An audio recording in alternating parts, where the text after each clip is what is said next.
അഗ്നിജ്വാല A deep love story ഭാഗം 132. അഗ്നി ഫ്രഷായി ഇറങ്ങി വരുമ്പോൾ ജ്വാല ബെഡിൽ കിടക്കുന്നുണ്ട്. അവൻ ഷോർട്സ് മാത്രമേ ഇട്ടിട്ടുള്ളൂ, ടീഷർട്ട് കയ്യിൽ തന്നെ ഉണ്ട്. കുഞ്ഞാ, ഉറങ്ങിയോ? അഗ്നി ചോദിച്ചതും ജ്വാല തലമാത്രം ഉയർത്തി അവനെ ഒന്ന് നോക്കി. എന്തു വേണം? അവന്റെ മുഖത്തേക്ക് നോക്കാതെ അവള് ചോദിച്ചു. ഈ ടീഷർട്ട് ഒന്ന് ഇട്ടുതാടാ, റൈറ്റ് ഹാൻഡ് കുറച്ചു ദിവസം യൂസ് ചെയ്യരുതെന്നാ ഡോക്ടർ പറഞ്ഞ്. ഞാൻ തനിച്ചെങ്ങനെ ഇടും? അഗ്നി ചോദിച്ചു. അപ്പൊ ഇടണ്ട, എന്തായാലും ഞാൻ ഇട്ട് തരില്ല. അവള് ചുണ്ടുകൊട്ടി. ഒന്ന് ഇട്ടതാ പെണ്ണെ, കയ്യിന് വയ്യാത്തോണ്ടല്ലേ? അഗ്നി വീണ്ടും പറഞ്ഞു. അവള് ബെഡിൽ നിന്ന് എഴുന്നേറ്റിരുന്നു. കയ്യിന് വയ്യെങ്കിൽ നന്നായി പോയി, അനുഭവിച്ചോ. എന്തായാലും ഞാൻ ഇട്ട് തരില്ല. ഇത് തനിയെ പറ്റിയതല്ലോ, ദേവേട്ടൻ വരുത്തി വെച്ചതല്ലേ? അവള് മുഖം വീർപ്പിച്ചോണ്ട് ചോദിച്ചു. അഗ്നി നിഷ്കളങ്കമായി മൂളി. ഓ, മൂളുന്ന നോക്ക്, പാവത്തിനെ പോലെ, വേണമെങ്കിൽ ഇട്ടോ. അവൾ അവനീന്ന് മുഖം തിരിച്ചു. അഗ്നി പെട്ടെന്ന് ഡ്രസ്സ് കൊണ്ടുപോയി വാർഡ്രോബിൽ വെച്ചു. ജ്വാല അവനെ സംശയത്തോടെ തിരിഞ്ഞു നോക്കി. ഈ രാത്രി ഒരു ഷർട്ട് ഇട്ടില്ലാന്നും വെച്ച് ഒന്നും ഉണ്ടാവാൻ പോകുന്നില്ലല്ലോ, അതുകൊണ്ട് എനിക്ക് ടീഷർട്ട് വേണ്ട. അഗ്നി അവൾക്കടുത്തേക്ക് നടന്നു. യോ, വേണ്ട, ഇങ്ങനെ കിടക്കണ്ട, ഞാൻ ഇട്ടുതരാ. ജ്വാല വെപ്രാളത്തോടെ പറഞ്ഞു. ഓ വേണ്ട, ഞാൻ ഇന്ന് ഇങ്ങനെ കിടക്കുന്നേ. അഗ്നി കൂസലില്ലാതെ പറഞ്ഞു. ഞാൻ ഇട്ടുതരാ. അവൾ ചുണ്ടു പിളർത്തി. അഗ്നിക്ക് അവളുടെ കാട്ടിക്കൂട്ടൽ കണ്ട് ചിരി വന്നെങ്കിലും അവനത് മറച്ചു പിടിച്ച് വേണ്ട എന്ന് ചുമല് കൂച്ചി. നിനക്കെന്താ ഞാൻ ഡ്രസ് ഇട്ടിട്ടില്ലെങ്കിൽ? അവൻ ചോദിച്ചു. നിക്കെന്താ? ഒന്നുമില്ല. അവൾ അവനെ നോക്കി കണ്ണുരുട്ടിക്കൊണ്ട് ബെഡിലേക്ക് തന്നെ കിടന്നു. അഗ്നി അവൾ ചെരിഞ്ഞു കിടക്കുന്ന ഭാഗത്തായി വന്നു. എന്തു വേണം? അവള് ഗൗരവത്തോടെ ചോദിച്ചു. അങ്ങോട്ട് നീങ്ങിക്കിടന്നേടി ദേഷ്യക്കാരി, ഇന്ന് ഞാൻ ഈ വശത്താ കിടക്കുന്നേ. അഗ്നി പറഞ്ഞതും ജ്വാല അവനെ സംശയത്തോടെ നോക്കി. എന്തിന്? ദേവേട്ട സാധാരണ അപ്പുറത്തല്ലേ കിടക്കാറ്? അവള് പുരികമുയർത്തി. അത് ഇന്നാ വശത്ത് കിടന്ന വലത് കൈ വെച്ച് ഞാനെങ്ങനെ നിന്നെ ചുറ്റിപ്പിടിക്കും. അതാ ഈ വശത്താവുമ്പോ കുഴപ്പമില്ല. അങ്ങനെ ഇപ്പൊ ഞാൻ മാറുന്നില്ല. വേണമെങ്കിൽ പോയി അപ്പുറത്ത് കിടക്ക്. എന്നെ കെട്ടിപ്പിടിക്കേ വേണ്ട. ഞാൻ പറഞ്ഞതല്ലേ, ഞാൻ പിണക്കാ. അവളുടെ കവിള് വീർത്തു. അഗ്നി ചിരിയോടാ കവിളിൽ ഒരു കുത്തു വെച്ചു കൊടുത്തു. ആ, നിങ്ങൾക്കിത് എന്താ? അവള് കലിപ്പായി. അയ്യോ, ഇങ്ങനെ കണ്ണുരുട്ടാതടി യക്ഷി, ഞാനൊന്ന് കിടന്നോട്ടെന്നേ. അവൻ അവളെ നോക്കി ചുണ്ടു ചുളുക്കി. എന്ത് കഷ്ട അത്. അതും പറഞ്ഞ് ജ്വാല അല്പം നീങ്ങിക്കിടന്നു. അഗ്നി അവൾക്കടുത്തേക്ക് കിടന്ന് അവളോട് ഒട്ടി വന്നു. ജ്വാല അതിനനുസരിച്ച് പിന്നെയും നീങ്ങിപ്പോയി. അഗ്നി വീണ്ടും ചേർന്ന് വന്നു. ദേവേട്ട, ഒന്ന് നീങ്ങിക്കിടന്നേ. എന്താ അത്? എനിക്ക് ഉറങ്ങണം. അവള് കണ്ണുരുട്ടി. ഉറങ്ങിക്കോ. ഉറങ്ങാ? അപ്പൊ ദേവേട്ട ഇങ്ങനെ ഒട്ടി വന്നാ എങ്ങനെയാ? അവള് ചോദിച്ചു. ഞാൻ എൻ്റെ പെണ്ണിനെ കെട്ടിപ്പിടിക്കാനാ, അതിന് നിനക്കെന്താടി യക്ഷി? കുറുമ്പോട് അവളോട് ചോദിക്കുന്നതിനോടൊപ്പം അവൻ അവളെ വലിച്ച് അവന്റെ ദേഹത്തേക്ക് ചേർത്ത് കിടത്തി. ജ്വാല അവന്റെ മുഖത്തേക്ക് നോക്കി. അവന്റെ നോട്ടവും അവളിൽ തന്നെയായിരുന്നു. അവളുടെ കണ്ണുകൾ പതിയെ നിറഞ്ഞു വരുന്നത് അവൻ കണ്ടു. കുഞ്ഞാ, അഗ്നി ആർദ്രമായി വിളിച്ചു. വേണ്ട, വേണ്ടല്ലോ, പിണക്കാ ഞാൻ. അവള് തേങ്ങിക്കൊണ്ട് പറഞ്ഞു. എന്തിനാടാ? അവൻ സ്നേഹത്തോടെ ചോദിച്ചു. ഒപ്പം അവന്റെ ചുണ്ടുകൾ അവളുടെ നെറ്റിമേൽ അമർത്തി വെച്ചു. വേണ്ട, തൊടണ്ട, ഇങ്ങനൊന്നും ചെയ്യണ്ട, എനിക്കിഷ്ടമല്ല. അവന്റെ നഗ്നമായ പുറത്തൂടെ ചുറ്റിപ്പിടിച്ചുകൊണ്ടാണ് പെണ്ണിന്റെ ഡയലോഗ്. അഗ്നിക്ക് ചിരിയാണ് വന്നത്. എങ്കിലും സന്ദർഭം മോശമാക്കണ്ടെന്ന് കരുതി അവൻ മിണ്ടാതെ കിടന്നതേയുള്ളൂ. കുഞ്ഞാ, ഇങ്ങനെ കരയല്ലേ മോളെ, നോക്ക്, എന്റെ മുഖത്തേക്ക് നോക്കടാ, എനിക്കൊന്നുമില്ല. അവൻ പറഞ്ഞു. അവള് കണ്ണു നിറച്ച് അവന്റെ മുഖത്തേക്ക് തുറച്ചു നോക്കി. അമ്മോ, ഇങ്ങനെ നോക്കല്ലേടി, പേടിയാവുന്ന എനിക്ക്. അവൻ അവളുടെ കണ്ണിലേക്ക് നോക്കിക്കൊണ്ട് ചിരിയോട് പറഞ്ഞു. ഞാൻ കരഞ്ഞ ദേവേട്ടൻ എന്താ ഇഷ്ടമല്ലല്ലോ, അതുകൊണ്ടല്ലേ കിച്ചേട്ടനോട് വഴക്കിന് പോയേ. കിച്ചേട്ടൻ എന്തെങ്കിലും ചെയ്തിരുന്നെങ്കിലോ? നിക്ക് പിന്നെ ആരാ? അവള് വിതുമ്പിപ്പോയി. അത് കേൾക്കവേ അഗ്നിയുടെ കണ്ണുകൾ കലങ്ങി. അവനെന്നെ ഒന്നും ചെയ്യില്ലടാ, അവനിട്ട് ഞാൻ കൊടുക്കില്ലേ? വേണ്ട, കേക്കണ്ട, എനിക്ക് ദേവേട്ടനോട് മിണ്ടാൻ വേണ്ട. അവൾ അവന്റെ നെഞ്ചിലേക്ക് മുഖം പൂഴ്ത്തി വെച്ചുകൊണ്ട് പറഞ്ഞു. കൈകൾ അവനെ വരിഞ്ഞു മുറുക്കി. അഗ്നി അവളെ മുറുകി കെട്ടിപ്പിടിച്ചു. വേണ്ടാന്ന് പറഞ്ഞിട്ട് നീയാ കുഞ്ഞെന്നെ കെട്ടിപ്പിടിച്ച് കിടക്കുന്നേ. അഗ്നി ചിരിയോടെ അവളോട് പറഞ്ഞു. ജ്വാല കണ്ണുകൾ തുടച്ചവനെ കൂർപ്പിച്ചു നോക്കി. ഞാൻ കിടക്കും, പക്ഷെ ദേവേട്ടനെ തൊടണ്ട, പിണക്കാ ഞാൻ. അവള് പറഞ്ഞു. ആഹാ, അത് വല്ലാത്തൊരു പിണക്കാണല്ലോ. നിനക്ക് എന്നെ കെട്ടിപ്പിടിക്കാന്നുണ്ടെങ്കിൽ ഞാൻ നിന്നെ കെട്ടിപ്പിടിക്കും. അഗ്നി കുറുമ്പോടെ പറഞ്ഞു. വേണ്ട, കെട്ടിപ്പിടിക്കണ്ട, എന്നെ ഇഷ്ടമല്ലാത്തോണ്ടല്ലേ കിച്ചേട്ടനോട് അടിയുണ്ടാക്കാൻ പോയേ. ജ്വാല കണ്ണു നിറച്ചുകൊണ്ട് ചോദിച്ചു. നിന്നോട് ഇഷ്ടമല്ലാത്തതുകൊണ്ടല്ല, നിന്നെ ഒരുപാട് ഇഷ്ടമായതുകൊണ്ടാ ഞാൻ അവനെ അടിച്ചേ കുഞ്ഞാ. അഗ്നി പറഞ്ഞതും ജ്വാല സംശയത്തോടെ അവന്റെ മുഖത്തേക്ക് നോക്കി. എനിക്കൊന്നും മനസ്സിലായില്ല ദേവേട്ട, എന്നോട് ഇഷ്ടമുള്ളതുകൊണ്ടോ? എന്നോട് ഇഷ്ടമുണ്ടെങ്കിൽ ദേവേട്ടൻ ഒന്നിനും പോവില്ലായിരുന്നല്ലോ.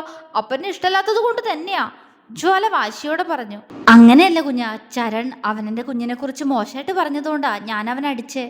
അഗ്നി ഗൗരവത്തോടെ പറഞ്ഞു. ജ്വാല അവനെ ഒന്നും മനസ്സിലാവാതെ നോക്കി. എനിക്കൊന്നും മനസ്സിലായില്ല, എന്തൊക്കെയാ ദേവേട്ടനെ പറയുന്നേ? അവൾ അവന്റെ മുഖത്തേക്ക് നോക്കിക്കൊണ്ട് തന്നെ ചോദിച്ചു. അത് ചരൺ, അവൻ നാട്ടിലേക്ക് വന്നിട്ട് കുറച്ച് ദിവസമായി. അന്നെന്നെ അപകടപ്പെടുത്തിയ ശേഷം അവൻ ബാംഗ്ലൂർക്ക് തിരികെ പോയതാ. പിന്നെ വീണ്ടും നാട്ടിലേക്ക് വന്നത് എന്തിനാന്ന് എൻ്റെ കുഞ്ഞിനെ അറിയോ? അവൻ ചോദിച്ചതും അവൾ ഇല്ലാന്ന് തലയാട്ടി. അതെന്നെ കൊല്ലാനാ, അവൻ ചിരിയോടെ പറഞ്ഞു. ജ്വാല ഞെട്ടി. എന്താ? അവള് പകപ്പോടെ ചോദിച്ചു. സത്യ, അവനെന്ന് പറയുന്നത് ഞാൻ കേട്ടതാ, എന്നെ കൊല്ലണമെന്ന്, എന്നിട്ട് എന്റെ കുഞ്ഞിനെ അവന് കൊണ്ടുപോകണമെന്ന്. അഗ്നി അവളെ ചേർത്ത് പിടിച്ചു. ജ്വാല അവനെ പേടിയോടെ മുറുകെ കെട്ടിപ്പിടിച്ചു. എന്തെന്റെ ദേവേട്ടനെ കൊല്ലാനോ? എന്നിട്ട് എന്റെ ദേവേട്ടന്റെ അടുത്തുനിന്ന് എന്നെ കൊണ്ടുപോകുന്നോ? ആ ഒരു ചിന്തയിൽ പോലും ജ്വാല വിറച്ചുപോയി. അഗ്നി അവളുടെ മുഖം പിടിച്ചുയർത്തി അവളുടെ കവിളിൽ പതിയെ തലോടി. എന്തിനീ പേടി? എന്റെ കയ്യിൽ നിന്ന് നിന്നെ ആരെങ്കിലും കൊണ്ടുപോകുന്നു തോന്നുന്നുണ്ടോ? എന്നെ വിശ്വാസമില്ലേ നിനക്ക്? അവൻ ചോദിച്ചു. വിശ്വാസാ, പക്ഷെ എനിക്കിതൊക്കെ കേട്ടിട്ട് പേടിയാവണോ ദേവേട്ട? അവള് പരിഭ്രമത്തോടെ പറഞ്ഞു. ഏയ് ഒന്നുമില്ലടാ, ഞാൻ അവനുള്ളത് കൊടുത്തിട്ടുണ്ട് കേട്ടോ. ഇനി അവൻ നമുക്കിടയിലേക്ക് ഒരു ശല്യമായിട്ട് വരില്ല. അവൻ പറഞ്ഞതും അവൾ അവന്റെ മുഖത്തേക്ക് നോക്കി. കിച്ചേട്ടന് എന്തു പറ്റി? ദേവേട്ടന് എന്താ ചെയ്ത അയാളെ? അവൾ ആകാംക്ഷയോടെ ചോദിച്ചു. അവന് വേണ്ടത് ഞാൻ കൊടുത്തിട്ടുണ്ട്, പിന്നെ അപ്പോഴേക്കും പോലീസ് വന്ന് അവനെ കൊണ്ടുപോയി. ചരൺ നീ കരുതുന്നത് പോലെയുള്ള ഒരാളല്ല കുഞ്ഞ. അവൻ ബാംഗ്ലൂർ വലിയ പ്രശ്നമൊക്കെ ഉണ്ടാക്കിയിട്ടാ നാട്ടിലേക്ക് നിന്നെ വിവാഹം കഴിക്കാനാന്ന് പറഞ്ഞു വന്നേ. അഗ്നിയുടെ മുഖം ഗൗരവത്തിലായി. ഒന്ന് നേരെ പറ ദേവേട്ട, എനിക്കൊന്നും മനസ്സിലാവുന്നില്ല. അത് കുഞ്ഞ, ചരൺ ഒരുപാട് പ്രശ്നങ്ങളൊക്കെ ഉണ്ടാക്കിയിട്ടുണ്ട് ബാംഗ്ലൂര്. ഞാൻ അന്വേഷിച്ചിരുന്നു. അവിടെ മോശമായ ബന്ധമൊക്കെ ഉണ്ട് അവന്. ഒരുപാട് പെൺകുട്ടികളെ അവൻ ഉപദ്രവിച്ചിട്ടുണ്ട്. പിന്നെ കള്ളനോട്ട് കേസിൽ അവൻ പ്രതിയാ. അതുകൊണ്ടൊക്കെയാ അവനെ പോലീസിനെ കൊണ്ട് പിടിപ്പിച്ചേ. എൻ്റെ ഒരു ഫ്രണ്ടാ അവനെ അറസ്റ്റ് ചെയ്തേ. അവൻ വിശദമായി അവൾക്കെല്ലാം പറഞ്ഞു കൊടുത്തു. അവൻ പറഞ്ഞതെല്ലാം വിശ്വസിക്കാൻ കഴിയാതെ ജ്വാല അവനെ മിഴിച്ചു നോക്കി. സത്യമാണോ ദേവേട്ട? ഇതൊക്കെ കിച്ചേട്ടൻ ഇങ്ങനെയൊക്കെയാണോ കിച്ചേട്ടൻ? അവൾക്ക് കിച്ചുവിനോട് അറപ്പ് തോന്നി. ഞാൻ നിന്നോട് കള്ളം പറയുന്ന തോന്നുന്നുണ്ടോ കുഞ്ഞ? എല്ലാം സത്യ. അവൻ ഒരു ഫ്രോഡാ. നിന്നെ വിവാഹം കഴിച്ച കൊല്ലണമെന്നായിരുന്നല്ലോ അവന്റെ തീരുമാനം. പക്ഷെ ഇന്ന് ഞാൻ അറിഞ്ഞു അവന്റെ മറ്റൊരു തീരുമാനം. അഗ്നിയുടെ മുഖം വലിഞ്ഞു മുറുകി. എന്താ? ജ്വാല ചോദിച്ചു.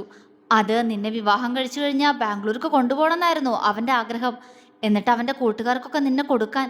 ദേവേട്ട മോളെ ചെയ്യില്ലേ അതുപോലൊക്കെ അവരെ കൊണ്ടിച്ച്. ദേവേട്ട, അവൻ പറഞ്ഞു മുഴുവനാക്കും മുന്നേ അവള് വിളിച്ചു. അവളുടെ കണ്ണുകൾ നിറഞ്ഞൊഴുകി. ഇതൊക്കെ കേട്ടിട്ട് ഞാൻ മിണ്ടാതെ നിൽക്കണായിരുന്നോ കുഞ്ഞ? എന്റെ പെണ്ണിനെ കുറിച്ചല്ല അവൻ പറഞ്ഞേ. നീ അറിയാതെ എടുത്ത് ഒരുപാട് ഫോട്ടോസൊക്കെ ഉണ്ട് അവന്റെ കയ്യില്. അതൊക്കെ അവൻ അവന്റെ ഫ്രണ്ട്സിന് കാണിച്ചു കൊടുത്തിട്ടുണ്ട്. ആ നാറി അതിനു വേണ്ടിയാ നിന്നോട് ധാവണിയൊക്കെ കൊടുക്കാൻ പറഞ്ഞിരുന്നത് എപ്പോഴും. അതിനിടയിലൂടെ കാണുന്ന നിന്റെ ശരീരം ആസ്വദിക്കാൻ, അത് ഫോണിലേക്ക് പകർത്താൻ. അഗ്നി ദേഷ്യത്തോടെ പല്ല് കടിച്ചു. ജ്വാല പൊട്ടിക്കരഞ്ഞുപോയി. അഗ്നി അവളെ തന്നിലേക്ക് ചേർത്ത് വരിഞ്ഞു മുറുക്കി. ഇല്ലടാ, കരയണ്ട, എല്ലാത്തിനോട്ടും ഞാൻ കൊടുത്തിട്ടുണ്ട്. ഇനി അവൻ വന്നാ ഞാൻ അവനെ വെറുതെ വിടില്ല കുഞ്ഞ. അഗ്നിയുടെ ശബ്ദം ഉറച്ചതായിരുന്നു. ജ്വാല തേങ്ങി തേങ്ങി കരയുന്നത് കണ്ട് അവന്റെ നെഞ്ചു വിങ്ങി. അവൻ ബലമായി അവളുടെ മുഖം പിടിച്ചുയർത്തി. കരഞ്ഞു തളർന്ന് ആകെ ചുവന്നിട്ടുണ്ട് മുഖം. ഇങ്ങനെ കരയല്ല പെണ്ണെ, അവനുള്ളത് ഞാൻ കൊടുത്തു എന്ന് പറഞ്ഞില്ലേ? പിന്നെന്റെ കൈ അതാ പന്നിയോടുള്ള ദേഷ്യത്തില് ഞാൻ തന്നെ ചെയ്തതാ, അല്ലാതെ അവൻ ചെയ്തതല്ല. നീ ആദ്യം കരച്ചിലൊന്ന് നിർത്തിയേ. നേരത്തെ താഴെ എന്നോട് ദേഷ്യപ്പെടുന്ന കണ്ടപ്പോ ഞാൻ കരുതി എന്റെ പൂച്ചക്കുട്ടി പുലിക്കുട്ടിയായിന്ന്. എവിടെ? ഇതെന്റെ പൂച്ച തന്നെ. അഗ്നി അവളെ കളിയാക്കി. ജ്വാല കണ്ണു തുടച്ച് അവനെ കൂർപ്പിച്ചു നോക്കി. അത് കണ്ട് അവൻ ചിരിച്ചു. എന്താടി? അവൻ കുറുമ്പോടെ ചോദിച്ചു. അടുത്ത നിമിഷം ജ്വാല താഴ്ന്നു വന്ന അവന്റെ നെഞ്ചിലെ ടാറ്റൂവിൽ പല്ലുകൾ ആഴ്ത്തി. കുഞ്ഞാ! അഗ്നിക്ക് വേദനിച്ചു. അവള് പെട്ടെന്ന് മുഖമുയർത്തി. നന്നായി ചുവന്നിട്ടുണ്ട് അവിടെ. പോരാത്തേന് അവളുടെ പല്ലിന്റെ അടയാളോ. ഹൂ, എന്റെ പെണ്ണെ, ആ യക്ഷിപ്പല്ല് ഇവിടെ ആഴ്ന്നോന്ന് തോന്നുന്നു. നീ എന്താടി കാണിച്ചേ? അഗ്നി അവളോട് ദേഷ്യത്തിൽ ചോദിച്ചു. ജ്വാല പെട്ടെന്ന് അവന്റെ കവിളിൽ കുത്തിപ്പിടിച്ചു. അഗ്നി ഞെട്ടിപ്പോയി. കുഞ്ഞ, അവൻ അമ്പരപ്പോടെ വിളിച്ചു. കിച്ചേട്ടനെ തല്ലിയാൻ എനിക്ക് ഒരു കുഴപ്പമില്ല. കൊല്ലുക വേണ്ടേ? പക്ഷേ ദേവേട്ടൻ രാവിലെ ഞാൻ ചോദിച്ചപ്പോ പറഞ്ഞില്ലല്ലോ ഒന്നും. അതുകൊണ്ട് ഞാൻ മിണ്ടില്ല. എന്നെ തൊടുക വേണ്ട. അവള് ദേഷ്യത്തോടെ പറഞ്ഞു. കൈകൾ അവന്റെ കവിളിൽ മുറുകി. ആ, വേദനിക്കുന്നടി. അവൻ പറഞ്ഞു. വേദനിക്കട്ടെ, സഹിച്ചോ. അവള് പുച്ഛിച്ചു. അവൾ കയ്യമർത്തിയ ഊക്കിൽ അവന്റെ ചുണ്ടുകൾ അകന്നു പോകുന്നത് തന്നെ നോക്കിക്കൊണ്ട് അവൾ വീണ്ടും അവനെ വേദനിപ്പിച്ചു. ഒപ്പം തുറച്ചു നോക്കി. വിട്. ഇല്ലെന്ന് പറഞ്ഞില്ലേ? അവൾക്ക് വാശി. അവളുടെ നോട്ടം അവന്റെ മുറിവിലാണ്. അതിൽ തട്ടാത്ത രീതിയിൽ അവൾ പിടിച്ചിട്ടുണ്ട്. അവൾ അവന്റെ മുഖത്തേക്ക് നോക്കി. അവളുടെ കണ്ണുകളിൽ അവനോടുള്ള പ്രണയം. അത് കണ്ട് അഗ്നി അങ്ങനെ തന്നെ കിടന്നുപോയി. എന്നെ തൊടണ്ടാന്ന് പറഞ്ഞതല്ലേ, എന്നിട്ടും എന്തിനാ തൊട്ടേ? അതിനുള്ള ശിക്ഷയാ. നിങ്ങൾക്ക് മാത്രമല്ല ശിക്ഷിക്കാൻ അറിയുന്ന. പിണക്കാണെന്ന് പറഞ്ഞാൽ പിന്നെ എന്നെ തൊടരുത്. അവന്റെ നോട്ടത്തിലൊന്ന് പതറിയെങ്കിലും അവന്റെ കവിളിൽ പതിയെ കടിച്ച് ജ്വാല പറഞ്ഞു. അഗ്നിയൊന്നും മിണ്ടിയില്ല. അവളെ നോക്കി അങ്ങനെ തന്നെ കിടന്നു അവൻ. എന്തെങ്ങനെ നോക്കണേ? പിണക്കാ ഞാൻ. ഇനിയും ആ നോട്ടത്തിൽ തനിക്ക് അഭിനയിക്കാൻ കഴിയില്ലെന്ന പോലെ പതിയെ പറഞ്ഞവൾ. അടുത്ത നിമിഷം അഗ്നി പരിക്കു പറ്റാത്ത കൈയുയർത്തി അവളെ ചുറ്റിപ്പിടിച്ച് അവളുമായി പതിയൊന്നും മറിഞ്ഞു. ജ്വാലയ്ക്ക് എന്തെങ്കിലും മനസ്സിലാവും മുന്നേ അവൻ അവളുടെ മൂക്കിൽ പതിയെ പല്ലുകൾ ആഴ്ത്തി കഴിഞ്ഞിരുന്നു. അവൾ ശബ്ദമുണ്ടാക്കി കണ്ണിറുക്കി അടച്ചുപോയി. അഗ്നിയുടെ ദേഹത്തൂടെ അവളുടെ കൈമുറുകി. അഗ്നി ജ്വാലയുടെ മൂക്കിൽ നിന്നും പല്ലുകൾ അകറ്റി മാറ്റി. അവൾ കണ്ണുകൾ തുറന്ന് അവന്റെ മുഖത്തേക്ക് നോക്കി. അതേ നിമിഷം അവളുടെ മാറിടത്തിലേക്ക് നീങ്ങിയ അവന്റെ മുഖം. ദേവേട്ട കുറുകിക്കൊണ്ട് അവള് വിളിച്ചതും ഒട്ടും ക്ഷമയില്ലാത്തതുപോൽ അവൻ അവളുടെ ടീഷർട്ട് വലിച്ചഴിച്ചു. ജ്വാല കണ്ണും പിടിച്ച് നോക്കുമ്പോഴേക്കും അവൾ അർദ്ധനഗ്നയായിരുന്നു. ദേവേട്ട പിണക്കാണോ? അവൻ പതിയെ ചോദിച്ചു. ഉം ആ കണ്ണിലേക്ക് നോക്കി അതേന്ന് മൂളുന്നവൾക്ക് ഇപ്പൊ എന്തോ കള്ളത്തരം. അത് ആ ചെക്കന് മനസ്സിലായിട്ടുണ്ട്. ആണോ? എന്നാ ഇനി പിണക്കം കാണിക്ക്. എനിക്കിത് കാണുമ്പോ ഉണ്ടല്ലോ. ഒരു ശ്വാസക്കാറ്റ് പോലെ പറഞ്ഞുകൊണ്ട് അവന്റെ ചുണ്ടുകൾ അവിടെ അലയുമ്പോൾ അവൾ കുതറിപ്പിടഞ്ഞു. ജ്വാല ആകെ വശം കെട്ടുപോയി. ദേഷ്യം കാണിച്ചിരുന്ന പെണ്ണ് അവനെ വെരിഞ്ഞു മുറുക്കിപ്പോയി. പിണക്കാണോ? അവൻ കിതച്ചുകൊണ്ട് പിന്നെ ചോദിച്ചു. അല്ല. ഇനിയും തനിക്ക് പറ്റില്ലെന്ന പോലെ അവൾ പറയുമ്പോഴേക്കും അവന്റെ ചുണ്ടുകൾ അവളുടെ വയറിലൂടെ താഴേക്ക് നീങ്ങിയിരുന്നു. അവളുടെ കാൽവിരലുകളിൽ പോലും ചുംബിച്ചവൻ. കഴുത്തിലും വയറിലും മാറി മാറി നീങ്ങുന്ന മുഖം, ഇടയ്ക്കിടെ എവിടേക്കോ പതിയുന്ന ചുംബനങ്ങൾ. പിന്നെന്തിനാ കള്ളപ്പിണക്കം കാണിച്ച്? അത്രയും ചോദിക്കുമ്പോഴേക്കും ആ പെണ്ണിനെ എന്തൊക്കെയോ ചെയ്യുന്നുണ്ടവൻ. ചുണ്ടുകൾ കാലിലൂടെ അലയുന്നു. ഞാൻ ഞാൻ അവൾ വിക്കിക്കൊണ്ട് പിന്നെ ഉയർന്നു വന്ന അവന്റെ മുഖം പിടിച്ചു വെച്ചു. അവനിലൊരു കള്ളച്ചിരി. പറയൂ കുഞ്ഞാ, എന്തിനാ കള്ളപ്പിണക്കം കാണിച്ചേ? അവളുടെ ഉശിരെല്ലാം തീർന്ന് അവന്റെ പൂച്ചക്കുട്ടിയായി പോയവളോട് അഗ്നി ആർദ്രമായി ചോദിച്ചു. അവൾ മറുപടി പറയാതെ അവനെ നോക്കി. പറയടാ, അവൻ വീണ്ടും പറഞ്ഞു. അത് പിണക്കൊന്നുമില്ല, പക്ഷെ എനിക്ക് ദേവേട്ടന്റെ മുഖത്തുള്ള ഈ പാടും പിന്നെ കയ്യിലെ കെട്ടുമൊക്കെ കണ്ടപ്പോ വല്ലാതെ സങ്കടം തോന്നിപ്പോയി. ദേഷ്യം വന്നുപോയി. അതുകൊണ്ടാ ഞാൻ പിണക്കാണെന്ന് പറഞ്ഞേ. അവളുടെ സ്വരമിടറി. അവൻ പെട്ടെന്ന് അവളെ ചേർത്ത് പിടിച്ച് അവളുടെ നെറ്റിയിൽ ചുംബിച്ചു. ഞാൻ എങ്ങനെ നോക്കിയതാ ഇത്രയും ദിവസം, എന്നിട്ട് ഇന്നല്ലേ ഒന്ന് ജോലിക്ക് പോയി തുടങ്ങിയേ. അപ്പോഴേക്കും ഇങ്ങനെ സഹിച്ചില്ല എനിക്ക്. അവളുടെ ചുണ്ടുകൾ വിതുമ്പി. അതെന്താ അങ്ങനെ? ഇതൊരു കുഞ്ഞു മുറിവല്ലേ കുഞ്ഞ? നോക്കിയേ, ഈ മുഖത്തൊക്കെ ഉള്ളത് കുഞ്ഞു പോറല. അതൊന്നും എനിക്ക് വേദന പോലുമില്ല, പിന്നെ കയ്യും വേദനയില്ല. ദേ നോക്കിയേ.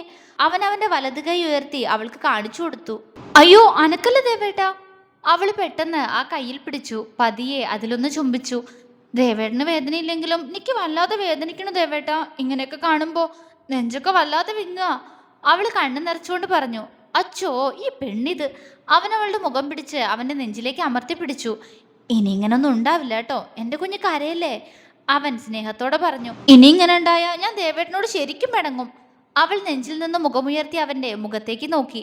അവൻ ചിരിയോടെ അവൾ ഇരു കണ്ണുകളിലും ചുണ്ടമർത്തി. ഉണ്ടാവില്ല കേട്ടോ. അവള് മൂളി. അല്ല അതൊക്കെ പോട്ടെ, ഇപ്പൊ ഞാൻ ചോദിച്ചതിന് റിപ്ലൈ താ. എന്നോട് ദേഷ്യവും സങ്കടമൊക്കെ നിനക്ക് തോന്നി, അതെനിക്ക് മനസ്സിലായി. പക്ഷെ അതുകൊണ്ട് മാത്രമാണോ നീ എന്നോട് പിണക്കാണെന്ന് പറഞ്ഞ്? സത്യം പറയണം, കള്ളം പറഞ്ഞാ ഞാൻ പിണങ്ങും. അവൻ അവൾക്ക് നേരെ പുരുകമുയർത്തി. ജ്വാല അവനെ പതർച്ചയോടെ നോക്കി. എന്താടി ദേഷ്യക്കാരി ഒരു പരിങ്ങല്, സത്യം പറഞ്ഞോ? അവൻ അവളെ ചൂഴ്ന്നു നോക്കി. അവള് പെട്ടെന്ന് അവന്റെ നെഞ്ചിലേക്ക് തന്നെ മുഖം പൂഴ്ത്തി അവനെ ചുറ്റിപ്പിടിച്ചു. പറയൂ പെണ്ണെ, ഇങ്ങനെ നാണിച്ചാ എങ്ങനെയാ? അഗ്നി അവളുടെ മുഖം പിടിച്ചുയർത്താൻ ശ്രമിച്ചു. പക്ഷെ അവിടെ അവൾ ഒന്നുകൂടി പതിഞ്ഞിരുന്നു പോയി. അത് ദേവേട്ട, എനിക്ക് ദേവേട്ട ഉമ്മ വെക്കണത് നല്ല ഇഷ്ടാ. അപ്പന്റെ സങ്കടം പോവാൻ ദേവേട്ട ഉമ്മ തരാൻ വേണ്ടിയാ. അവന്റെ നെഞ്ചിന്ന് മുഖമുയർത്താതെ അവൾ പതിയെ പറഞ്ഞു. അഗ്നിയുടെ മുഖം വിടർന്നു പോയി. അല്പം ബലമായി തന്നെ അവൻ അവളുടെ മുഖം അവന് നേരെ പിടിച്ചുയർത്തി. ആ കുഞ്ഞുമുഖം ആകെ ചുവന്നിരിക്കുന്നു. ജ്വാല അവനെ നാണത്തോടെ നോക്കി. ആണോ, ശരിക്കും ഇഷ്ടാണോ ഞാൻ ഉമ്മ വെക്കുന്നേ? അവൻ ആർദ്രമായി ചോദിച്ചു. അവള് മൂളി. എവിടെ ഉമ്മ വെക്കുന്നതാ എൻ്റെ കുഞ്ഞിന് ഏറ്റവും ഇഷ്ടം? അവനിൽ പ്രണയം. അത് ദേവേട്ടാ. അവളുടെ കവിളുകൾ ഒന്നുകൂടി തുടുത്തു. അഗ്നി അവളുടെ മുഖം മുഴുവൻ ചുംബിച്ചുപോയി ആ നിമിഷം. പറയടാ പ്ലീസ്, ഞാനൊന്ന് കേട്ടോട്ടെ. അത് പറഞ്ഞാ എന്നെ കളിയാക്കരുത്. അവള് പറഞ്ഞു. ഇല്ല, പ്രോമിസ്. അവൻ പുഞ്ചിരിയോടെ പറഞ്ഞു. അത് ചുണ്ടിലുമ്മ വെക്കണത് ഇഷ്ടാ? അവിടെ മാത്രമേ ഉള്ളോ? അവൻ ചോദിച്ചു. പിന്നെ കഴുത്ത്? അവൾ അവിടെയും തൊട്ടു. അവിടെ മാത്രം? അഗ്നി അവളുടെ മുഖം ഒന്നുകൂടി ഉയർത്തിക്കൊണ്ട് ചോദിച്ചു. അത് പിന്നെ ദേവേട്ടാ, നിക്ക് ഇവിടെ ഉമ്മ വെക്കണത് ഇപ്പൊ ഇഷ്ടാ. അവൾ അവളുടെ നെഞ്ചിൽ തൊട്ട് പറഞ്ഞുകൊണ്ട് കണ്ണുകൾ ഇറുക്കി അടച്ചു കളഞ്ഞു. അഗ്നിയുടെ ചുണ്ടിൽ മനോഹരമായൊരു ചിരി വിരിഞ്ഞു. തുടരും.